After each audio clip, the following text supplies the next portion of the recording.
Just like the founder said, when I look at the array of speakers, keynote speakers and so on, I'm quite pleased that the conversation today will be good, especially relating to what is currently happening in the country regarding River State. As we gather here today, we are reminded that the pursuit of social change is a continuous journey, one that requires a collective effort, commitment, and perseverance. The theme of this colloquium is timely and relevant as we seek to address the present issue of our time, from inequality and bigotry to social injustice and marginalization.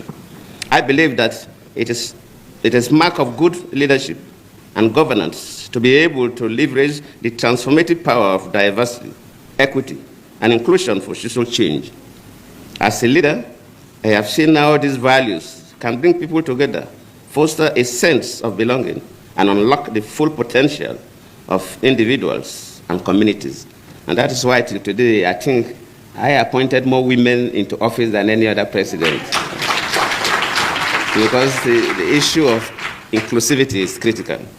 However, I have also seen how the absence of these values can lead to division, inequality, and social unrest. It is therefore our responsibility as leaders and change makers to promote a culture of diversity and inclusion, one that values and respects the dignity and worth of every human being and protects the interests of all of us. We must not forget that societies that embrace diversity, equity, and inclusion are more innovative, resilient, and harmonious. I know this because I saw how policies that promoted gender equality, youth empowerment, and regional balance during my time as president helped bridge divides and foster national unity. I am glad that the Ask Case Tomorrow Foundation is committed to this noble cause, and I commend the foundation's effort towards promoting social change and empowerment through its various initiatives. Today's colloquium is a testament to this commitment, and I'm confident that our discussions and deliberations will yield valuable insights and recommendations in this regard. And I did mention that what is happening in the country, everybody talks about River State on television, and some of these are the issues we discuss. We're talking about building a society where no one is oppressed, as reflected in the top paragraph of our national anthem. As a former president and also from the Niger Delta, when the issue of suspending the governor came up, I think people call on me, oh, President Jonathan, oh, President Obasanjo, you should say something. People expected us to say something about what is happening. And of course, people don't even know that traditionally all over the world, former presidents hardly make statements about what the current presidents are doing because of the tension it could create in the country. In most cases, look at America, look at everywhere. So hardly for former presidents to make, sometimes you see. And of course, what is happening in Nigeria today regarding the situation in River State is like an Indian proverb that said that if somebody is sleeping, really sleeping, you can easily wake up that person. But if the person is pretending to sleep, you find it difficult to wake up that person.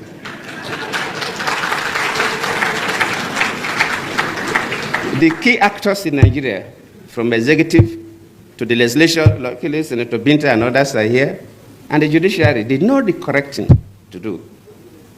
But they are refusing to do it. They are pretending to sleep. And waking such a person is extremely difficult because the person knows the right thing. The clear abuse of offices, clear abuse of power, clear abuse of privileges, cutting across from the three arms of government, from the executive to the parliament to the judiciary. And I always plead with our people that whatever we do affects everybody. And sometimes we do things and we think that it doesn't affect us. I've been a president before, and even after leaving office as a former president, people get to me. Why is that our passport is not valued that much? Why is that Nigerians are not given the kind of treatment we're supposed to receive at the international airports? Sometimes we think it's because of Yahoo boys or 419ers. No, not only them. Yes, they are part of the problem. But whatever happens in a country, decisions that are taken by the executive arm of government, decisions that are taken by the parliament, judicial decisions affect everybody. For example, no businessman can bring his money to invest in a country where the judiciary is compromised, where a government functionary can dictate to judges what judgment they will give. No man brings his money to invest in that account because we are taking a big risk. So whatever we do affects everybody.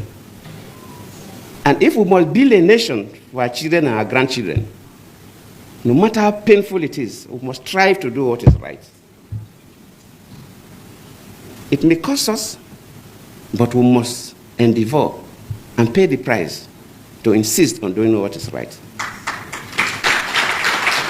Whether you are holding an executive office as a president, a minister, or a governor, or a special advisor, or executive, whether you are holding an office in the parliament, senate, or rep, whether you're a judicial officer at the high courts or appellate courts, we must strive to do what is right. If we want to build a nation that our children will be proud of. As we engage in these discussions, let us remember that promoting social change is not a one-time event, but a continuous process. It requires a sustained commitment, collective action, and unwavering dedication to the values that promote good governance. Let us also recognize that social change is a shared responsibility, one that requires the active participation and engagement of all stakeholders, including civil society, the private sector, and governments. In conclusion, I want to again express my gratitude to the House case